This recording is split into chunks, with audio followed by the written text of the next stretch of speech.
Good afternoon and welcome to Chargers Outside Zone. I'm Chuck. I'm Thomas, and today we'll be talking about practice squad rules. It's basically the dead period, so this is what we'll talk about during the dead period. Yeah, so this week Ian Rappaport put out the 2022 roster reduction dates and roster rules memo from the NFL that went out to all general managers, head coaches, and player personnel. We'll go ahead and review that here today. Super exciting stuff in the offseason for everyone, but I think we have three key points in there that we'll be sure to pull out and show you at the end. Yes. Just a reminder, this is a father-son hobby. We are not experts. We're just here trying to learn along the way as we put a podcast out, and we do our best to stay away from hot takes. Which we have done really well in. Super. One thing before we get into this memorandum, on a sad note, I'm sure everybody's heard that Jeff Gladney has passed away. That news came out today, so condolences to his family, and may they be able to recover and cherish his memories. With that, we'll get into this memorandum. Yes. In the beginning part, what jumps out is the roster reduction date. So the Tuesday after the first preseason game that the Chargers play, teams will be required to go from 90 to 85 players. So you're cutting 5 players from your camp and getting down to 85. After the second week, that goes from 85 to 80. And then after the third preseason week on that Tuesday, August 30th, you have the big cut down from 80 to 53. Aren't we playing on a Friday? Play on a Friday. Then everybody gets back Saturday, Sunday, Monday, and then you have to make your roster moves, get down to that 53-man roster on that Tuesday. Give the coaches and everybody time to look at what happened in that third preseason game and see who stood out, see who made a difference, and maybe who won a job. Yes. Playing special teams or something. It goes into detail about the waiver period and all the times. So teams will submit all the transactions, and then players will be made available on a waiver. They go into detail on the waiver period at the time for the 53.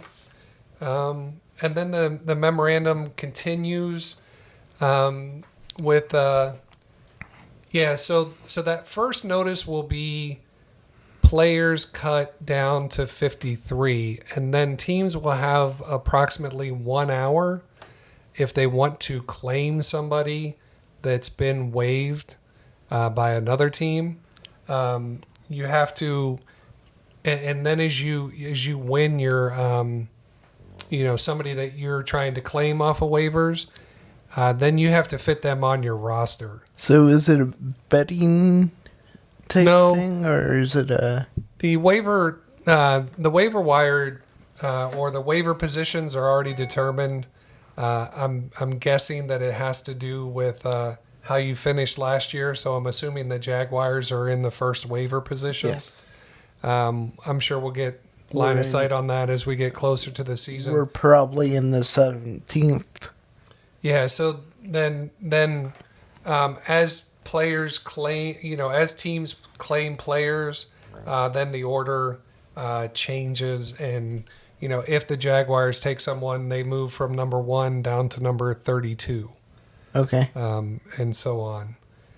So you at the 53, you do have that waiver period where you're claiming, and those players, like I said, when you claim them, you have to get them onto your roster at that 53-man cut down.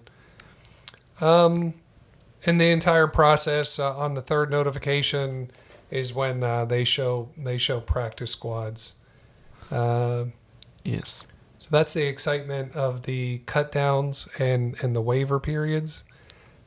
For the physically unable to perform and non-football injury list, I think that the key here is that if you have a player who is injured and you want them to play in 2022, You have to have them on your active roster, that active 53-man roster, your initial one.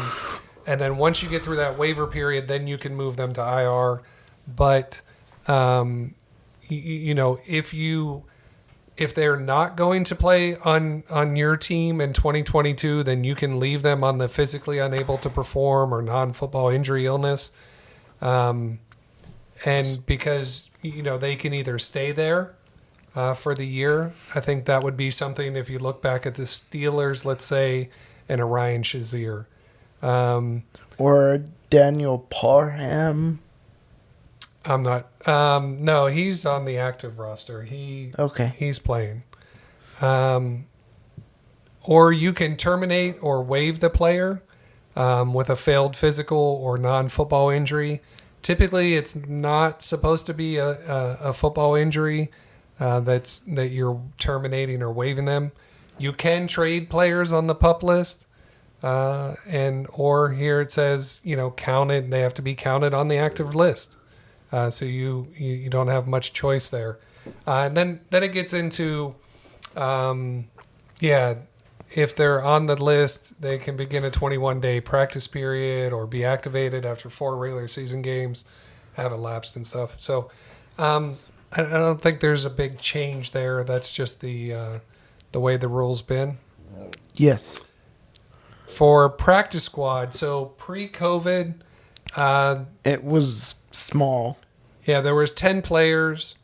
All the players had to be within, I think, 3 years of entering the league. If you were a veteran with 4 years of experience in the NFL, you really couldn't find your way onto the practice squad. And so you were a street free agent at that point. Then obviously COVID, the last 2 years, they expanded their practice squad from 10 to 16 players. They're keeping that. So it's really good for those players, right? Yes. Those veteran players to have the expanded practice squad.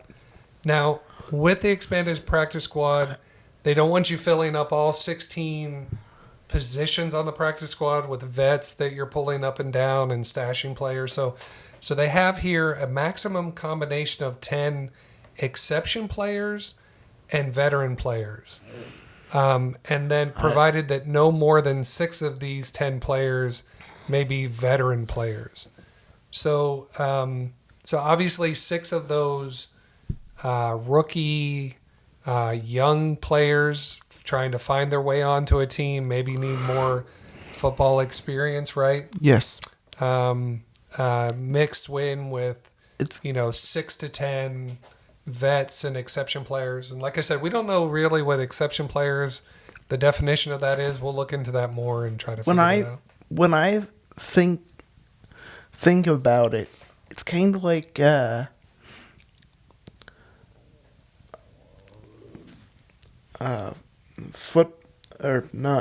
soccer. Okay. When it's kind of different, but you can call up players that need practice. Okay. But are young. Oh, the under 23 and under 18 teams. Yeah, definitely. Very good analogy there between practice squad and club teams with the younger players. Yes. Yeah, agree. I think, like we said, we think this is a good thing. Yes. For the league. Now, this memo doesn't outline some of the other, COVID protocols that were in place during the regular season with the practice squad and elevations and protecting and things of that nature.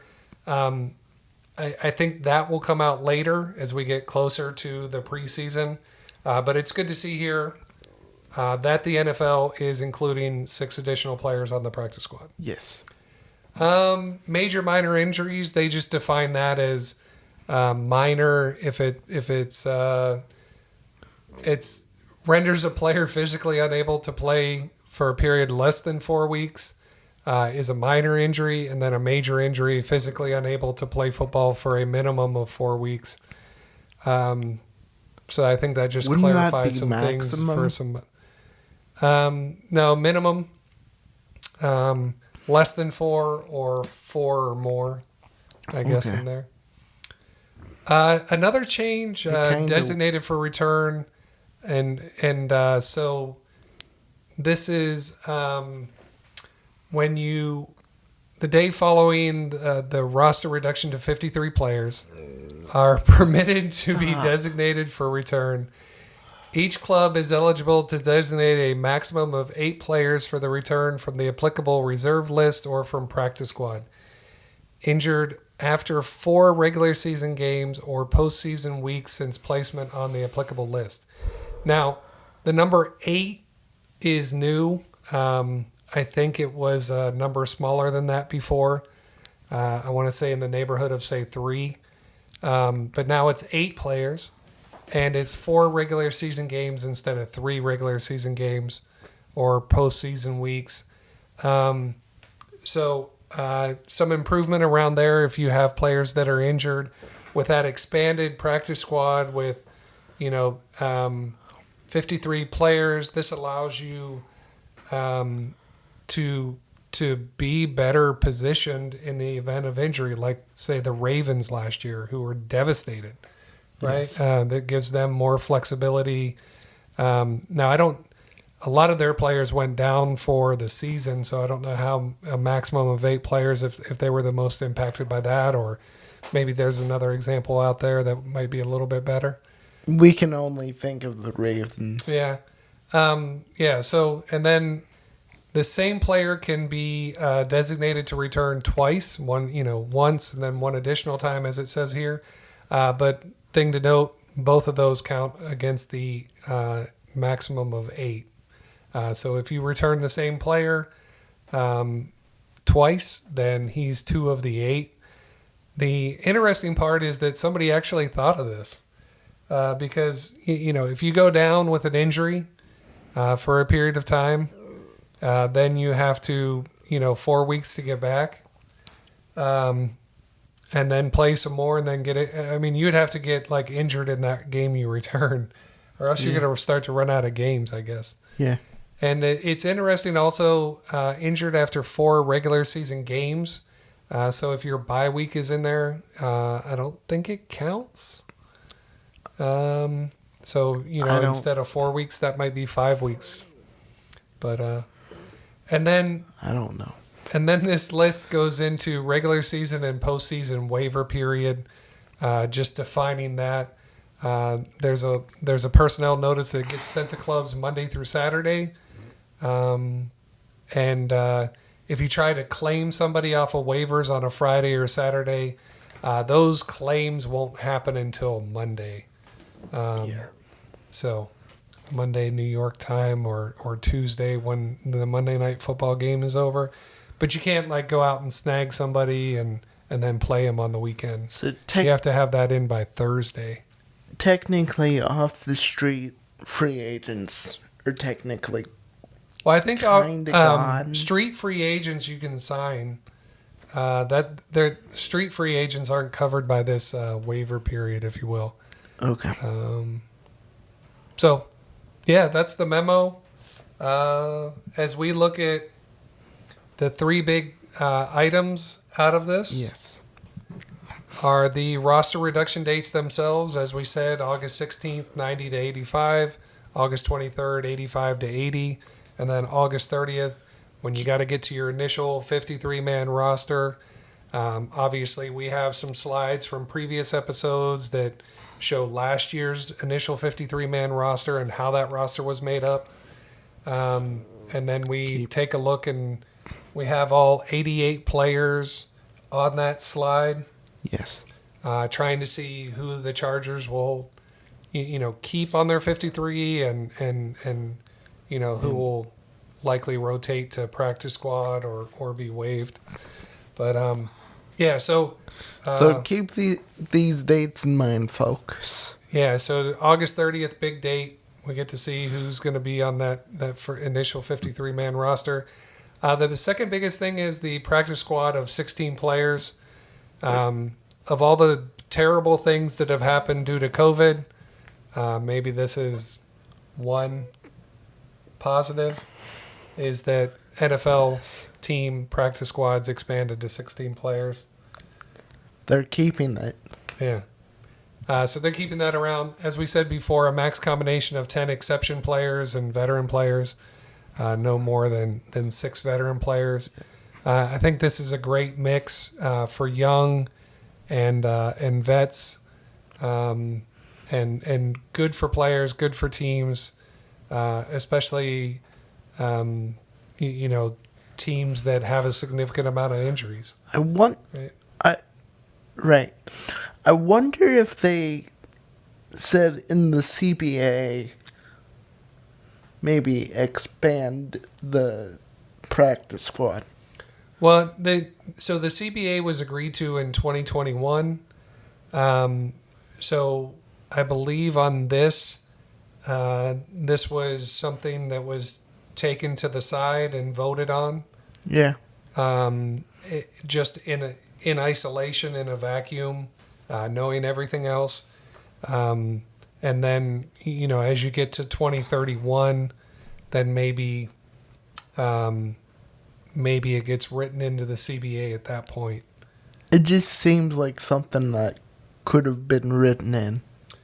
Yeah, well, I think in 2021, I think it was it was a dynamic situation. Obviously, looking at larger portions of the CBA around revenue sharing with the players, what percentage they were going to get.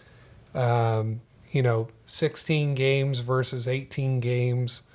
So number of practice squad players, I think, is something that fits into, hey, let's talk about things like this on a more frequent basis. You got a frog. Yeah, I had a little frog there. Sorry about that. Which brings us to the last one, designated for return, max of 8 activations, if you will, or 8 players designated to return.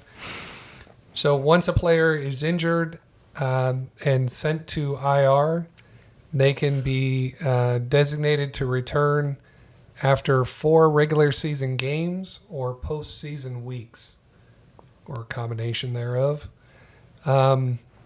So once they're returned, they're back on the active roster.